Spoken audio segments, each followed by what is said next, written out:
जय जय श्री हरि। कार्तिक महात्म्य 25वां अध्याय। श्री कृष्ण बोले, हे प्यारी, नारद मुनि के ऐसे वचनों को सुनकर विस्मित मन होकर पृथु ने उनका अच्छी तरह पूजन करके उन्हें विदा कर दिया।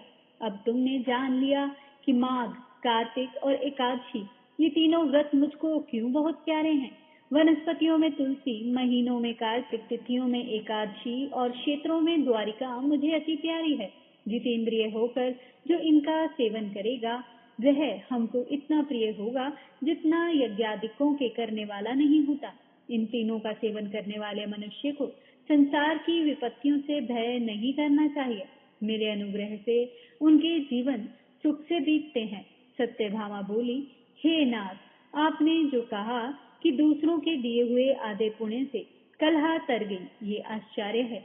इस कार्तिक का व्रत क्या आपको इतना प्रसन्न करने वाला है? परायों द्वारा किया पुण्य देने से मिल जाता है या बिना दिए भी? सो आप कहो। श्री कृष्ण बोले, बिना दिए हुए पुण्य और पाप जिस कर्म से मिलते हैं सो तुम सुनो। सत्ययुग, त्रेता और द्वापर में देश में, गांव और कुल पुण्य पाप के दूसरे अंश के भागी होते हैं और कलयुग में करने वाला ही भोगता है। संसर्ग न करने पर भी यह व्यवस्था कही गई है। और संसर्ग में जैसे पुण्य पाप दूसरे को मिलते हैं तो सुनो। एक जगह बैठने से, विषय करने से, विवाह संबंध से, एक पात्र में खाने से मनुष्य को पुण्य पाप के आधे फल को प्राप्त होते हैं।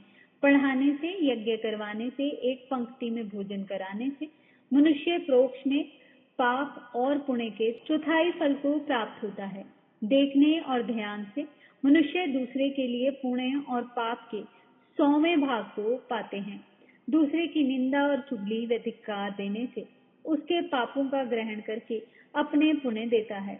पुण्य पाप करने वाले मनुष्य की स्त्री, नौकर और शिष्य इनको छोड़कर जो कोई उसकी सेवा करता है और सेवा के अनुसार जो उसे धन न दिया जाए तो वह सेवा के अनुरूप उसके पुण्य के फल को पा लेता है। एक पंक्ति में भोजन करने वाले मनुष्य में जो परोसने के नियम का उल्लंघन करता है उसके पुण्य के 6ठे अंश को उल्लंघन किया पुरुष ग्रहण करता है। स्नान संध्या आदि करते समय जो दूसरे को छुए अथवा बात करे तो अपने पुण्य कर्म के 6ठे अंश को दूसरे को देता है। धर्मार्थ जो दूसरे से धन मांगता है उसका फल धन देने वाले को मिलता है। प्राय द्रव्य लेकर पुण्य करने वाला पापी है और धन देने वाले को पुण्य का फल मिलता है। जो मनुष्य दूसरे के ऋण को चुकाए बिना मर जाता है तब वह धन और धन के अनुसार उसके पुण्य फल को ले लेता है। जो आदमी शिक्षा देता है वह पुरुष पुण्य के 6ठे अंश को प्राप्त होता है। प्रजा के पुण्य पाप के 6ठे अंश को राजा हरता है। इस तरह शिष्य का गुरु, स्त्री का पति, पुत्र का पिता हरता है। पति के अनुकूल रहने और उसके मन को प्रसन्न करने वाली स्त्री पति के पुण्य का आधा भाग ले लेती है। जो पुण्यात्मा पराये हाथ से दान करता है नौकर और पुत्र को छोड़कर करने वाले के 6ठे अंश को प्राप्त होता है। जीविका देने वाला खाने के 6ठे अंश को पाता है। जो वह उससे सेवा न कराए तो ऐसे बिना दिए इकट्ठे पुण्य भी मनुष्य को मिलते हैं, परंतु कलयुग में ये नियम नहीं है। पुण्य और पाप को भोगने वाला करता ही होता है।